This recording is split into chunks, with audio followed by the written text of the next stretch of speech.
Hello, welcome back to another video, guys. In this video I'm going to go through how we can reset the EGR, which has been replaced and changed.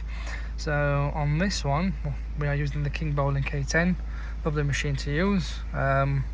So we've done the full diagnostic scan. That's what's come up. So what you'll have to do is go into the engine section. So once you're on here, you'll have to go into special functions. And then from here, you'll have to go into initializations. Okay, so you should get a few options. So EGR valve. So you'll hit the EGR valve. So before we do, just turn the engine off. Obviously, it doesn't like it when engine is running. So EGR valve. Okay, and we'll wait for a few seconds. This is the same engine as Ford, I'd say. So it's going to have the same kind of response if you turn the engine off and ignition on, whatnot. So operation successful. Turn ignition off, which is standard procedure on the Ford world as well.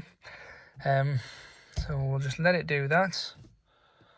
Once it has, we'll then go into the engine section, the power PCM it's known as on this in the Ford world and the Mazda world. And once we've done that, we'll clear the fault and hopefully, so here we are, all done. So go back, read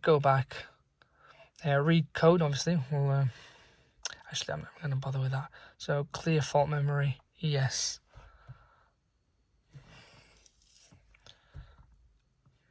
So it's done. Sometimes it may not clear on the first go, just the way it is. Oh, forgot to do that, my bad. Oh, I hope it doesn't hit the horn. Sometimes the horn even is done. Okay, so that's that. That's like I said, it's that term. So clear DTT. Sometimes it takes a few goes of turning it on and off, but really it should be instant. But let's play it up.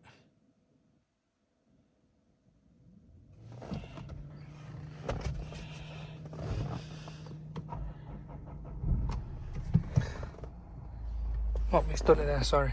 So, like I said, you'll have to turn this on and off. I've experienced it in the past, hence why I know this whole problem. So, as you can see there, all gone, done, dusted.